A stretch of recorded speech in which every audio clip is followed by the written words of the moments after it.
I vividly remember the first time I truly felt and understood the power that art has in this world. I was unprepared for how that experience would change me, change my future as an artist and as an educator.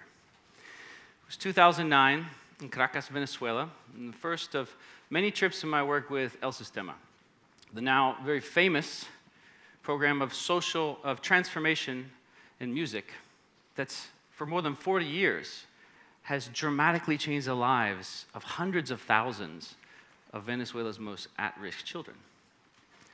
And I was transfixed by what I saw.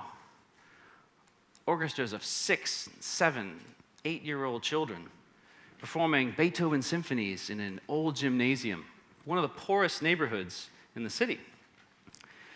And I stood dumbfounded by a massive chorus and orchestra of 4-year-olds playing instruments, some actual instruments, some made of cardboard, singing, dancing, performing these amazing arrangements of Venezuelan traditional folk music, and with such incredible joy. They did this for 3-4 hours every single day. And their lives and their communities were transformed by a connection to something bigger. Their aesthetic and emotional perception of their world had changed. And this kind of change doesn't happen through mere experiences. It happens because of that connection to something deeper. Something that changes at the source level. Something that catalyzes a new order, a new understanding. And that source level in the physical world we'll call the atomic level. So when you change something at the atomic level, it's not just powerful. It changes everything. It changes the nature of the substance itself. Music was the powerful catalyst in the lives of those Venezuelan children. A modern example of the power that art has to change lives and change our world. And artists throughout history have shown us that they can use their creations to shine light on something, to refocus perception, to move hearts and minds. From the world of photography, we have Dorothea Lange's famous Migrant Mother. And through this intimate portrait of devastating poverty, she gave a face to a nation suffering from the Great Depression. Perhaps the most famous anti-war painting in history, Pablo Picasso's massive Guernica. He showed the atrocities of war and the devastating effects on the individual, his response to the Nazi bombing of a small Basque town in the Spanish Civil War. And in 1957, West Side Story, one of the most famous musicals in all of history, was the first to deal with serious issues like race, discrimination, immigration, right? And it challenged its audience just to confront their own biases, their own humanity. And for a very current example, I personally like to look to hip-hop philosopher Kendrick Lamar. And his watershed album, To Pimp a Butterfly, which sent shockwaves through the music industry because he chose to take on difficult core political concepts of power, racial identity, leadership, and he brought important heightened attention to the Black Lives Matter movement. He reassured an outraged and fearful nation, quote, "We gonna be all right. Do you hear me? Do you feel me? We're gonna be all right." Kendrick does it much better. So all of the artists in these examples somehow refocus society's perception or exposed a new dimension of understanding. And I was recently reading this really incredible activist artist in San Francisco, and she said this way: art helps us identify with one another. Art creates profound empathy and connection. And it does this at our core. It does this and changes us at the atomic level. And for me, as an artist, as a human being, that's awe-inspiring. That's incredible, isn't it? And it's tragic that so often in contemporary society, the role of art and artist is relegated to the category of extra, or in the worst case scenario, non-essential. And this is most often done by those in power, those who set the agenda, those perhaps who fear that kind of change the most. Art and artists are central to cultural and social change, not some parallel or abstract force. Art creates change in the world, much like waves are formed in the ocean. And when I mention the word waves, it's likely that many of you in the audience, the first mental image you got is that of breakers that you might see on the beach, like this one.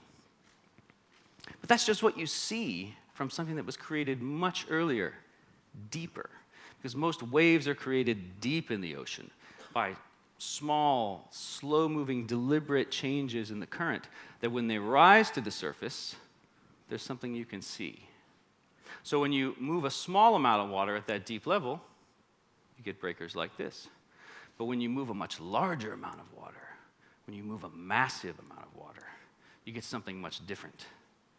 You get something more powerful.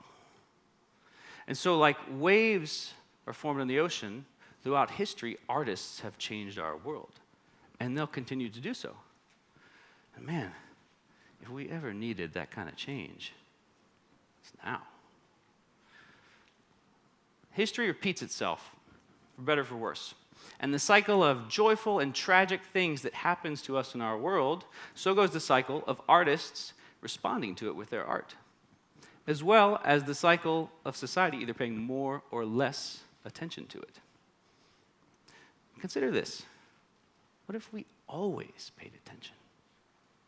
What if the world was constantly flooded with this kind of art? What if focus and power were central to how we viewed artists in the first place? I like to think that if that were the case, then cruelty, the lack of empathy, those things that still exist in our world, they wouldn't have a chance. The next generation of artists has the power to lead this. But we as educators have to do a better job of helping them. And how we've trained artists traditionally has one that's been focused very inward, prioritizing things like the development of technique, study of history, of styles, the study of other artists, developing personal creativity. And all these things are super important. They're essential. But if as educators, couldn't we find a way to balance priorities? To also have our young artists from the very beginning focused outward into the world, hardwired to be constantly considering the effect and the power that their art can have. What if it were central to the experience, if we make it central to the experience of training artists, that they're facing outward, responding to the world, that they're seeking ways to make connections, calling out injustice when they see it, giving a face to cruelty, then it will stick with them. And we'll see more transformative art. We'll see real change. I'm convinced that a major tool in doing this is embedding things like service, social action, and entrepreneurship into the educational experience in an integral way. And I feel very fortunate that I worked at 2 institutions that really get this, and they've seen great results. First, here at Berklee, where the concepts of equity and diversity are not just important topics for discussion. They are core institutional values that range from top to bottom. And my current institution, the University of North Carolina School of the Arts, deeply shares these principles. At UNCSA, the idea of service and social action to the arts is one that's prominently in our students' minds, and it's emerging in our curriculum. We have this really amazing, unique arts service program called Artistry. And Artistry takes accomplished young artists and it places them with the most high-risk, high-need children in our region, and it helps them connect to their community, in some cases build a community through music, dance, drama, through creating art. And the buy-in for this program is tremendous. And that is so cool to see. But you know what's cooler to see? The experience, the effect that experience has on our students that participate. And the gateways it opens up in their mind and for their own artistic impulses. One of my favorite examples is one of our composition students, Kendra Harding. You can see Kendra there playing with some Syrian refugee children, and her Lullaby project. And the framework for the project was created by Carnegie Hall. But Kendra's version, she sought to connect with immigrant Latino women and help them write lullabies for their children. And she worked with a Latino community center, and she connected with women that were under a tremendous amount of stress.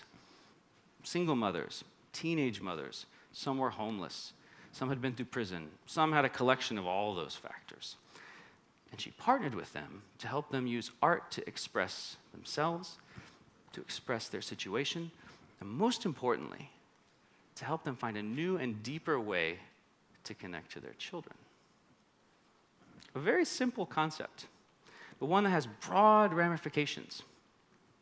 And some of the most transformative ideas and works of art share those two characteristics. Simple, with broad ramifications. I've seen the true and raw power of art in this world, and I've seen that power in young artists. It's visceral, it's palpable. And I have unwavering faith in those young artists, what they will create, and how it will help shape our world.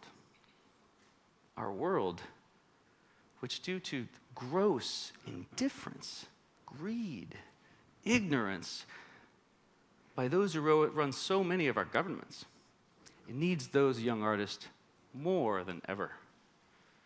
I want to leave you with one final thought. Because lately, I find myself reflecting on a quote often by the great Bob Dylan. And he said,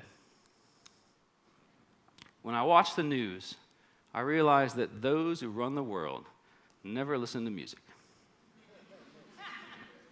Let that sink in.